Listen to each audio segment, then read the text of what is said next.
لوگ کہتے ہوں گے کہ قیامت بڑی جلدی آنے، میں نہیں مانتا۔ حضور کی امت کا غلبہ ہو جائے گا، اسلام کا غلبہ ہو جائے گا، اور حضور کا وہ ارشاد ہے کہ فرمایا کوئی مانے یا نہ مانے، گھر کچا ہو یا پکا، محمد کا پیغام پہنچے گا۔ وہ آنے والا ہے وقت، وہ آنے والا ہے۔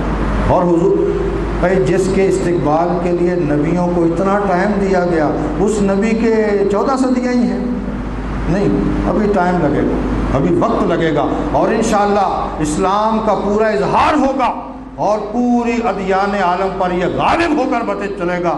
ایسے نہیں کائنات سے مسلمان چلے جائیں گے۔ کچھ لوگ ایسے کہتے ہیں جی اب امام مہدی آئیں گے تو وہ کریں گے، نہیں، امام مہدی آئے گا نہ ہم کریں گے۔ کوئی کہتا ہے جی عیسیٰ علیہ السلام کا کوئی، یہ سارے تصورات آ جائیں، ہم ایمان رکھنے والے ہیں، لیکن انتظار نہیں کرنا کہ فلاں آئے گا فلاں کرے گا، نہیں، ہم کریں۔ کوئی فرقہ واریت نہیں ہوا دینی، فلاں نہیں کرنا۔ تو حضور نے رحمتیں بیان کی ہیں۔ آج شب برات کی رات ہے، کیا اس کی کر نوازی نہیں؟ تو اس نے بتا دیا کہ فلاں رات تمہارے عمل میری بارگاہ میں آتے ہیں، مہربانی نہیں؟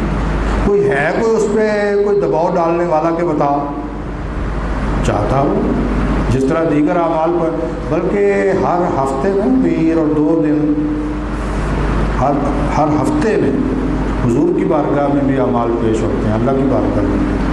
اور حضور کا ارشاد ہے کہ اگر تمہارے اچھے اعمالوں میں دیکھ کے خوش ہوتا ہوں، اور اگر تمہارے برے اعمال ہوں تو فرمایا میں پریشان ہوں۔ اپنے اعمال کو درست کرو، اپنی زندگی، نجی زندگی، باہر کی زندگی صاف اور شفاف کرو، اور ہر موقع پر جہاں بھی تم بیٹھے کھڑے ہو یہ ذہن میں رکھو رب میرا دیکھ رہا ہے۔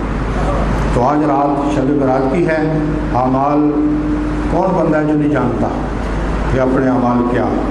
اور اگر کوئی گمنڈ ہو کہ رحمتیں جی میں نماز پڑھتا ہوں جی، میں سجدے کرتا ہوں جی، کئی لوگ ہیں جی میں نے آج تک کوئی گناہ نہیں کیا، تو میں عرض کروں گا اللہ کی ایک نعمت کا بھی شکر نہیں ادا ہو سکتا۔ اور اگر اس پہ بھی گمنڈ ہو تو حضور کا ارشاد عالی میرا خیال ذہن میں لے آنا چاہیے کہ آپ نے صحابہ کے درمیان کھڑا ہو کے کہا صحابہ کوئی آدمی اپنے فقط عمل کی وجہ سے جنت میں نہیں جا سکتا۔ حضور چلو ہم تو نہیں جا سکتے، ساری امت نہیں جا سکتی، کیا حضور آپ کی ذات پاک؟ تو آپ نے اپنے سر پہ ہاتھ رکھا اور فرمایا اگر اللہ کی رحمت مجھے ڈھانپ نہ لے تو میں بھی جنت میں نہیں جا سکتا۔ اب اس کے بعد کیا گھمنڈ ہے، اس کے بعد کیا عمل ہے، اس کے بعد کیا تقویٰ ہے؟ عمل کیجئے، محنت کیجئے، جد و جہد کیجئے، اور اس پہ گھمنڈ نہ کیجئے۔ اگر بھروسہ کرنا ہے تو اللہ کی رحمت پر، اور اللہ کی رحمت کے بارے میں پھر قرآن نے کہا عذابی اصیب بہ من، کیا انداز ہے قرآن کا، فرمایا میرا عذاب اسے پہنچے گا جسے میں پہنچاؤں۔ کیا انداز ہے قرآن کا۔ اور فرمایا یا اللہ تیری رحمت، وہاں نہیں کہا جس کو میں دوں، بلکہ کہا رحمتی واسعۃ کل شیء، ہر شے سے بڑھ کر میری رحمت۔ سیدنا عبداللہ بن مبارک، یہ بات بڑی سمجھنے والی ہے، یہ امام اعظم کے شاگرد ہیں، صوفی ہیں، صوفیاء کے تاجدار ہیں، مجاہد ہیں۔ آج کل لوگ اکثر کہتے ہیں کہ جی صوفیاء والا اسلام، اکثر امریکہ تک لوگ کہتے ہیں صوفیاء والا اسلام۔ تو نے صوفی پڑھے ہی نہیں، صوفی ہیں کہاں؟ عبداللہ بن مبارک صوفیوں کے سرتاج ہیں۔ انہوں نے لاہور میں مدرسہ نہیں بنایا تھا، انہوں نے مدرسہ سرحد پہ بنایا تھا۔ مدرسہ بناتے سرحد پہ، کہتے ساتھ پڑھیں گے ساتھ جہاد کریں گے۔ صوفیاء کو پڑھیں سمجھ آ جائے صوفیاء کیا تھے۔ صوفیاء یہ نہیں ہے کہ جو اپنے حجروں میں گم ہو کے رہ گئے، جو برباد ہو گئے، ان کو صوفی پتہ نہیں کیا کس بنیاد پہ تم کہتے ہو۔ صوفی صاحب کا معنی اگر جاہل ہے پھر ٹھیک ہے، صوفی صاحب کا معنی شریعت کا باغی ہے پھر ٹھیک ہے، ورنہ صوفی تو وہ ہوتا ہے، ایک صوفی دیکھنا ہو تو وہ کشمیر میں بیٹھے ہیں، ایک صوفی ہیں وہ بیٹھے بے شک ایک کمرے میں ہیں، لیکن آپ میرپور سے داخل ہو مظفر آباد تک جائیں، مسجدیں کے منظر آپ کو دکھائے گی کسی صوفی کی محنت ہے۔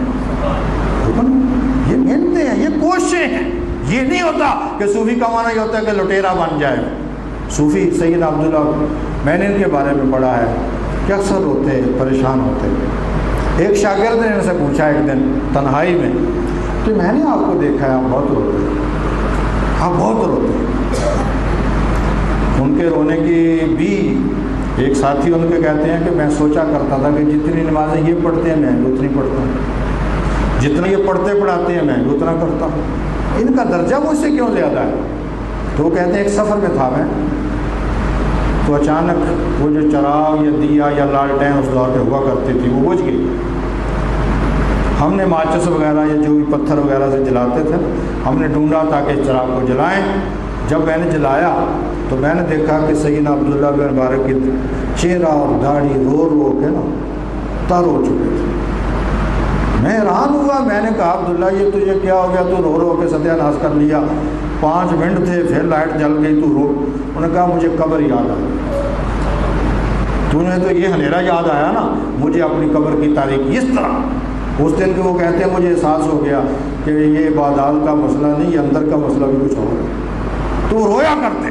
تو تنہائی میں انہوں نے پوچھا کہ آپ کیوں پریشان ہوتے ہیں؟ انہوں نے کہا میری پریشانی یہ ہے کہ مجھے ڈر لگتا ہے کہ جب دنیا سے جاؤں گا تو کہیں ایمان پر خاتمہ نہ ہو، کہیں خاتمہ کفر پر ہو جائے، اور ڈرتا ہوں روتا ہوں کہ یا اللہ مہربانی کر میرا جو ہے نا خاتمہ وہ ایمان پر فرما۔